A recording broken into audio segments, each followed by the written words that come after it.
Olá pessoal, tudo bem? Hoje eu vim aqui conversar com vocês, né? Mais um vídeo sobre educação e hoje eu vim conversar um pouquinho para você sobre o indivíduo ou talvez sobre o ensino, né? O ensino deveria ser individualizado? O que vocês acham?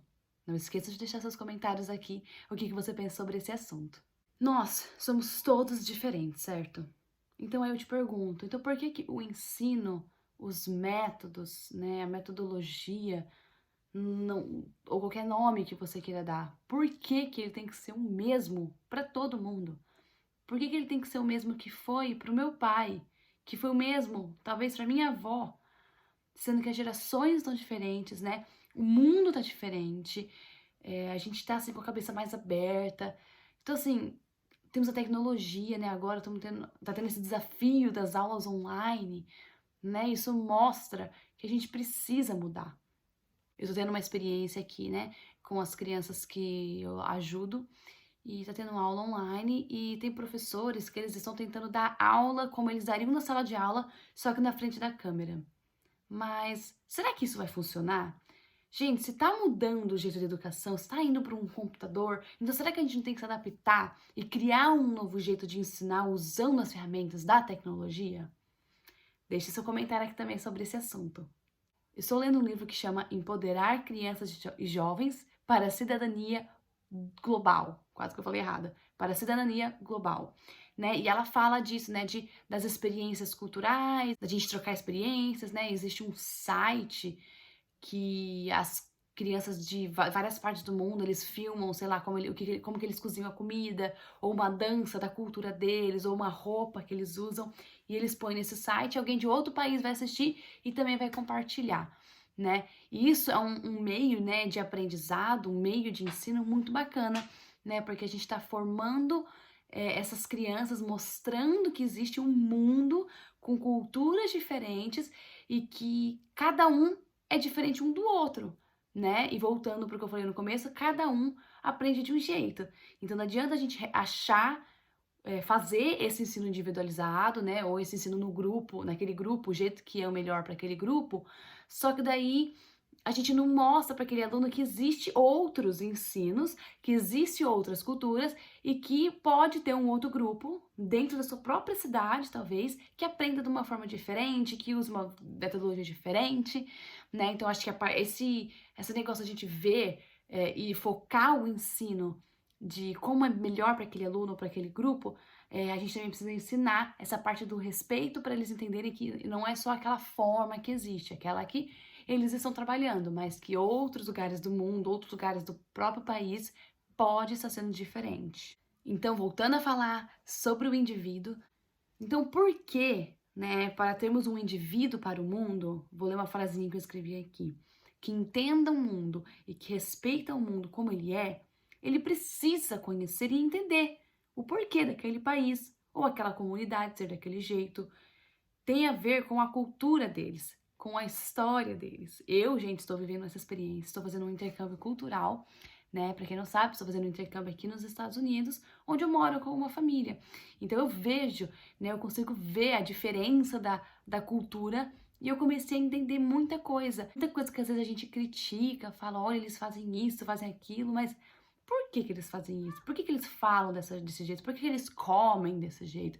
Por que que andam dessa forma? Por que que se vestem, né? Eu acho assim que a gente não pode julgar sem entender. E depois, gente, que eu fiz esse intercâmbio, eu comecei a ver como que uma cultura ou uma religião, né, ou uma língua, como que isso interfere no que a pessoa é, no que a pessoa acredita, no que a pessoa defende, ou como a pessoa se comporta. Gente, é incrível, é maravilhoso. O mundo, o seu mundo interno se abre, né? Então eu acho assim, todo mundo tinha que ter uma experiência dessa. Se você não pode viajar para fora, não tem problema. Hoje em dia, né, a gente tem tecnologia. Existe agora um novo aplicativo, gente, que eu não sei o nome, mas eu escutei de longe, que você entra, você conversa com outras pessoas de outros países, né? Então, você acha muito bacana você achar uma forma de conversar com pessoas de outros países, tanto para aprender uma nova língua, e também para aprender uma nova cultura, para entender e perguntar por que que vocês se vestem assim, por que que vocês comem isso, como que é o dia a dia de vocês, né? E isso é uma das coisas do porquê eu estou fazendo, gente, alguns vídeos, né, aqui do meu dia a dia, do meu programa de au pair, porque eu quero mostrar pra vocês como é diferente as coisas aqui, né? Eu fiz um vídeo aí mostrando uma loja, por exemplo, parece bobeira, mas quando você vê como que as coisas são baratas, como que as coisas são em quantidades grandes, você começa a entender por que que o americano compra de bastante, ou por que que eles, às vezes, compram as coisas e guardam, né? Tipo assim, tudo tem algum porquê, né? Voltando aqueles vídeos que eu falei dos 4 quadrantes, né? Por que que a gente estuda tantos meios diferentes, tantos educadores diferentes, gente? Porque todos funcionam, né? Talvez não funcione para você, mas funciona para uma outra pessoa. Então não adianta a gente querer ter um jeito, gente, de educação. A gente precisa ter várias opções. Eu estudei, gente, muitos educadores, filósofos, tanto aqui, né, sozinha, eu mesma, como na minha faculdade, quanto na onde eu trabalhei, sempre escutei vários, todos têm uma opinião diferente, todos têm uma metodologia diferente, e todos, quando contam a experiência deles, funcionou, porque para aquele grupo funcionava daquele jeito. Vou dar um exemplo, o Paulo Freire, ele ensinou 300 trabalhadores acho que é de um canavial, a aprender a ler e escrever em 45 dias. Então a metodologia que ele usou foi perfeita para aquele grupo, mas provavelmente a metodologia que ele usou poderia não funcionar para um grupo aqui nos Estados Unidos, por exemplo. Por quê? Porque não trabalham numa fazenda, ou porque eles aprenderam coisas diferentes que aquele grupo aprendeu. Então, assim, não quer dizer que porque funcionou para um, vai funcionar para outro. A gente precisa ter isso em mente. E outra coisa, que não é porque você acha aquele jeito que ele tá ensinando é errado, ou outra pessoa tá fazendo de algum jeito que você não conhece, que quer dizer que não funciona ou que é errado, gente. Tá? A gente tem que ter a mente aberta, a gente como educador, para escutar opiniões diferentes, ver meios diferentes, aprender com o outro e entender que a gente não é o certo de tudo. Só porque a gente é formado em educação, porque você dá aula e funciona com seus alunos, não quer dizer que o jeito que o outro amigo, né, ou seu colega de trabalho faz não funciona. Aí eu escrevi aqui em caixa alta, gente, bem grande. Na educação, não tem certo ou errado. Não existe um único modelo que funcione. Existe o ideal para cada pessoa, grupo, comunidade ou cultura.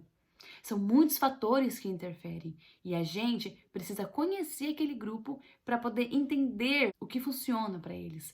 Então, gente, por exemplo, tem um filme, eu vou tentar achar para colocar o nome para vocês aqui na descrição, de uma professora que foi trabalhar numa periferia aqui dos Estados Unidos e era um grupo de alunos que viviam na periferia e viviam sempre em risco, né? Tinha amigo que já tinha morrido ou que tinha entrado para as drogas ou, né? E aí, o que aconteceu? Ela pediu para eles começarem a escrever no caderno, tipo um diário, contar como que foi o dia deles, ou alguma coisa que aconteceu. E que ela começou a ver eles contando, né, as histórias deles.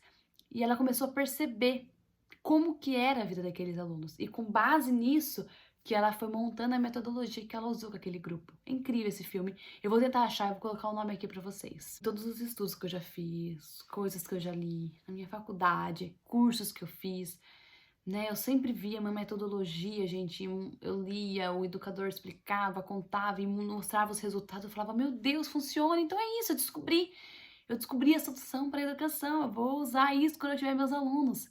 Aí eu continuava estudando e me aparecia um novo, totalmente diferente, né? Com pensamentos e ideias diferentes, de uma pessoa diferente. Eu olhava e falava assim, ué, mas isso aqui também funciona. Aí eu pensava assim, nossa, isso aqui funcionou tanto quanto a outra funcionou. Só que é totalmente diferente. Então isso assim, meio que abriu minha cabeça. Eu já pensava isso, mas eu só tive mais provas e provas e provas de que quanto mais a gente souber enquanto educador, né?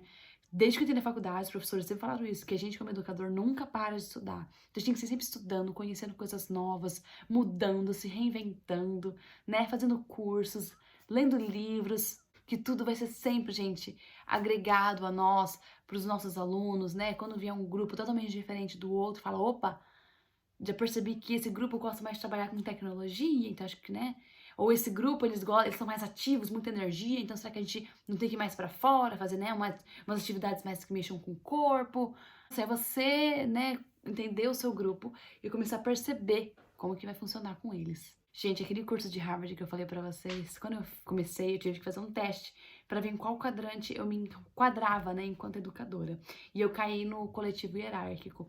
Fiquei meio assustada no começo, né, porque sim, eu acredito, trabalho no coletivo, né, da gente trabalhar em grupos, né? Mas em questão do hierárquico, de ter sempre alguém à frente para conduzir, eu fiquei meio assustada. Mas durante o curso eu fui entendendo que não estava errado, que o jeito que eu achar, né, que eu ajudar o aluno, eu guiar o aluno, não queria dizer que eu não estava dando a voz para ele, que eu não estava dando espaço.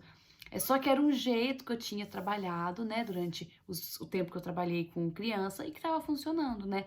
Eu costumo, assim, sempre dar liberdade pro aluno falar o que ele tá sentindo, o que ele acha, se tá gostando daquele jeito ou não, se tá funcionando ou não. Mas eu também mostro os novos caminhos, né? Diferentes meios de estudar, diferentes meios de fazer as coisas, né?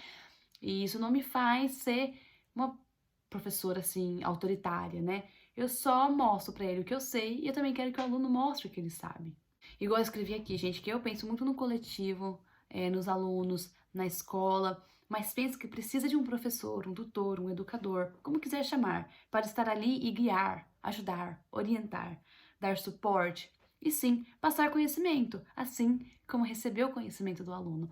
Então, acho que para mim a ideia de ter um tutor, de ter um professor ali para guiar, para ajudar, ou só para dar um suporte que seja quando o aluno precise, eu acho que ainda para mim é muito importante. Eu, agora, né, que tô aqui, eu tô estudando muito sozinha. Gente, tá super funcionando.